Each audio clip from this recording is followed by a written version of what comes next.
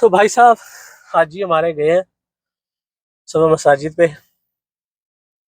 मैं इनको लेके गया था डेट फैक्ट्री पे तो वो कह रहे जी हमें फैक्ट्री नहीं जाना हमने बाग के अंदर जाना था अभी इनको बाग के अंदर लेके जाएंगे यहाँ से फारिग होकर फिर देखते हैं कि इनको क्या पसंद है और क्या नहीं पसंद। तो अभी जब तक मेरे हाजी आते हैं तो आप दोस्तों से मैं शेयर कर दूं कि जो भाई भी यहाँ पे सऊदीया में आता है और वो टैक्सी ड्राइविंग का काम करना चाह रहा है टैक्सी ड्राइवर का तो उसमें सबसे जो आसान चीज़ वो ये है कि यहाँ पे वो भाई अपना वीज़ा लेकर आए कोई भी महीना लेकर आए साए कामिल का लेकर आ जाए और क्या कहते हैं आमिल आईडी का लेकर आ जाए या कोई भी जो महीना है वो वीज़े का लेकर आ जाए और उसके बाद किसी भी शिरके में चला जाए बहुत सारे शिरके हैं मदीना में है मक्का में है रियाज में है जद्दा में है तो वो जिस भी उसको जो भी जो शहर है वो सूट करे वो उसी शहर में उस कंपनी में चला जाए और उस कंपनी में जाने के बाद जो है वो वहाँ पर अपना तनाजुल कराएगा तनाजुल के जो एक्सपेंस होता है वो भी उसी का ही होता है जिस भाई के जो है वो वीज़ा होता है तो जिसने तनाजुल कराना होता है तो वही खर्चा करता है तो पहला जो तनाजुल होगा वो 2000 रियाल उसका खर्चा है और फिर अगर दूसरी बार करवाना होगा तो उसका 4000 है तो पहली बार जो भाई नया आया खसूसन जो पुराने हैं उनको तो मालूम है यहाँ पे सारा जो नए भाई यहाँ पर आते हैं और वो टैक्सी ड्राइविंग के कंपनी में काम करना चाहते हैं तो उसके लिए आसान हल ये है तो अपना नकल कफाला लाजमी करवाएं बगैर कफाले के किसी भी कंपनी से गाड़ी ना लें तो अगर बगैर कफाले के वो गाड़ी चलाएंगे तो वो 1000 रियाल जो है वो उसके ऊपर ग्रामा लगता है तो 2000 रियाल उसका जो है वो नकल कफाले का खर्चा है फिर उसके बाद उसके जो महीना है यानी जो कैटेगरी है वो कन्वर्ट हो जाती है टैक्सी ड्राइवर पे यानी पब्लिक टैक्सी ड्राइवर पे उसके जो इकामा है उसके ऊपर लिखा हुआ आता है टैक्सी ड्राइवर का तो पब्लिक टैक्सी ड्राइवर तो उसका महीना बदली होगा वो उसके ऊपर 1000 रियाल लगता है यानी 2000 नकल कफाले का 1000 रियाल महीना बदली कराने का तो ये 3000 हो गया और उसके बाद जो है वो उसका ड्राइविंग लाइसेंस बनेगा ड्राइविंग लाइसेंस पे अमूमन आप कोशिश करें कि पाकिस्तान का जो है वो ड्राइविंग लाइसेंस ज़रूर लेकर आएँ और पाकिस्तान का ड्राइविंग लाइसेंस आपके पास होना चाहिए क्योंकि बगैर पाकिस्तान के ड्राइविंग लाइसेंस के यहाँ पर फिर वो आपको लंबी क्लासेस दे देते हैं यानी आपको 15 दिन के बजाय 1 महीने का 2 महीने की क्लासेस दे देते हैं कि आप ये स्टडी करें फिर उसके बाद जो है ना आप आएँ एग्ज़ाम दें और ये सारी चीज़ें तो उसके लिए सबसे ज़्यादा आसान हल यही है कि आप जो है वो पाकिस्तान का ड्राइविंग लाइसेंस लेकर आएँ और फिर यहाँ पे आप अपना ड्राइविंग लाइसेंस अप्लाई करें तो वो 15 से 20 दिन के अंदर टेस्ट ड्राइव लेकर वो सारे मामला करके वो तकरीबन अप्रोक्सीमेटली 1500 से 2000 जो है वो उसका खर्चा आता है तो वो हो गया उसके बाद आपको कंपनी जो है वो गाड़ी दे देती है अब गाड़ी की जो है वो बहुत सारी कैटेगरीज हैं यानी लेट्स सपोज कि अगर आप उनसे इंस्टॉलमेंट पे लेना चाह रहे हैं और इंस्टॉलमेंट पे उसको बोलते हैं तमलीक अरबी में तो आप इंस्टॉलमेंट पे लेना चाह रहे हैं गाड़ी को तो इंस्टॉलमेंट पे अगर आप लेना चाह रहे हैं गाड़ी को तो उसमें ये होता है कि दो चीज़ें या तो आप अपना एडवांस दें उनको 25 से 30 हज़ार रियाल एडवांस दें गाड़ी का और फिर वो आपको 2 साल की इंस्टॉलमेंट बना के दे देंगे अगर आपके पास एडवांस नहीं है तो फिर वो ज़ीरो एडवांस पे आपको गाड़ी दे देते हैं, जिस पर जो है वो आपको हर यानी वो 4 से 5 साल, मुख्तलिफ कंपनीज़ हैं, कोई कंपनी 4 साल की उसके इंस्टॉलमेंट बना के दे देती है, कोई कंपनी जो है वो 5 साल के इंस्टॉलमेंट बना के दे देती है। तो जैसे मेरी कंपनी है, तो मेरी कंपनी ने मुझे 5 साल के इंस्टॉलमेंट बना कर दिए। तो इसी तरह बहुत सारी कुछ कंपनी ऐसी हैं जो 4 साल की जो है वो बना कर देती है इंस्टॉलमेंट। तो इसी तरीके से जब आपके पास गाड़ी आ गई तो फिर आपने उसको पर वीक के हिसाब से देना होता है, जो भी आपकी इंस्टॉलमेंट तय हुई। मुख्तलिफ कंपनीज़ की मुख्तलिफ प्राइसेस हैं, कोई फिक्स प्राइसेस नहीं है। यानी जैसे मेरी गाड़ी की है, तो मेरी जो गाड़ी की जो इंस्टॉलमेंट है वो पर डे के ऊपर जो अगर उसको डिवाइड करते हैं तो वो 210 रियाल पर डे बनती है। यानी वीकली जो है वो मैं उनको जमा कराता हूँ, वो 1470 रियाल जमा कराता हूँ पर वीक के हिसाब से गाड़ी का। फिर उसके बाद अच्छा, जब आपकी गाड़ी आपको मिल गई तो फिर उसमें मेंटेनेंस भी आपके ज़िम्मे है, गाड़ी का ऑयल फ़िल्टर भी आपके ज़िम्मे है, और गाड़ी की जितनी भी परेशानी हो सारी आपके ज़िम्मे। कंपनी जो है वो आपसे साफ़ ही जो है वो पैसे लेगी, बस दैट्स इट। तो इसीलिए जो है ना, ये सारी चीज़ों को मद्देनज़र रखते हुए कोई भी भाई जो है वो गाड़ी में टैक्सी लाइन में जो है वो आना चाहे तो वो लाजमी आए। और इसकी जो अर्निंग है, मंथली जो अर्निंग है, वो नॉर्मली तकरीबन बन जाती है कोई 4 से लेकर 6,000 रियाल तक। ये डिपेंड करता है कि काम पे, यानी अगर अच्छा मिसाल के तौर पे रश ज़्यादा है, ख़ुसूसन मदीना मक्का में, रियाज़ का तो मुझे नहीं मालूम। तो मदीना का जो, चूँकि मैं मदीना में रहता हूँ तो मुझे मदीने का सारा पता है कि मदीना में जो है वो अगर आप काम करते हैं और हाजी वगैरह, क्योंकि हमारा ज़्यादातर काम जो है वो हाजियों से रिलेटेड रहता है कि हरम के पास ही। तो अगर क्योंकि लोकल जो यहाँ पे लोग हैं वो टैक्सी यूज़ नहीं करते, ज़्यादातर हाजी जो आते हैं वही टैक्सी यूज़ कर रहे होते हैं, लोकल बहुत कम यूज़ करते हैं लोग। और उसमें ये है कि अगर हाजी यहाँ पे आ रहा हो, यानी उम्रे पर आ रहा हो, लोग हज आ रहा हो, तो फिर हमारा भी काम चलता रहता है। तो उसमें नॉर्मली जो औसतन जो अर्निंग है वो 4 से लेकर 6,000 तक आदमी बना लेता है। यानी कंपनी के भी निकाल के, खर्चे भी निकाल के, गाड़ी की मेंटेनेंस भी निकाल के, ये सारी चीज़ें इंसान बना लेता है। और उसमें ये है कि जो इसका जो पर ईयर जो इकामा रिन्यूअल है,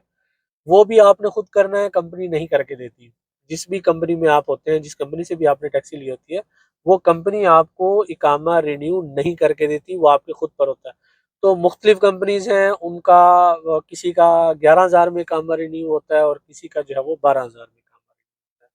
तो 11 से 12,000 ये मुख्तलिफ प्राइसेज़ हैं, तो इसमें जो है ना, ये आपने ज़हन में रखना है, 11 से 12,000 में ये पर ईयर जो है वो इकामा रिन्यू होता है सबका। और ये इसके भी आपको पैसे खुद ही पे करने हैं। तो ये डिपेंड करता है कि आप कितनी मेहनत करते हैं। और ये भी आपको मैं बताता चलूँ कि पर डे जो है, वो आपको कितने घंटे काम करने पड़ते हैं यहाँ पे। यहाँ यूरोप की तरह वो नहीं है कि आपने 8 घंटे काम किया या आपने 12 घंटे काम किया और आपका इनफ हो गया, आपने अच्छी अर्निंग कर ली, नहीं। आपको 12 से लेकर 14, 14 से 16 घंटे तक भी ड्राइव करनी पड़ती है अपनी एवरेज निकालने के लिए। क्योंकि आपने पहले गाड़ी की इंस्टॉलमेंट निकालनी है पर डे पे, जो आपने डिवाइड किया होगा। फिर उसके बाद आपने गाड़ी का फ्यूल निकालना है जो आपने डेली यूज़ करना है। फिर उसके बाद आपने अपने लिए निकालना है आफ्टर दैट। इसी तरीके से आप सारा दिन में मेहनत करते हैं, 12 से 14 घंटे, 16 घंटे गाड़ी चलाने के बाद आपको कुछ बचता है, ठीक है? तो ये ज़हन में रखें, यहाँ पर जो भी गाड़ी चलाता है, टैक्सी चलाता है, वो 12 से लेकर 14 से 16 घंटे वो गाड़ी चलाता है। तो उम्मीद है ये वीडियो आपको जो है ना थोड़ी इन्फॉर्मेटिव रही होगी, थोड़ी-सी लंबी वीडियो बनेगी, लेकिन इन्फॉर्मेटिव वीडियो आपको पसंद आई होगी। तो मज़ीद भी जो भी इन्फॉर्मेशंस होंगी वो भी मैं इंशाल्लाह आप लोगों के साथ शेयर करता रहूँगा, इंशाल्लाह। तो बस अभी मैं वेट कर रहा हूँ अपने हाजियों का, तो वो मेरे हाजी आ जाएँ तो फिर इंशाल्लाह आगे चलते हैं।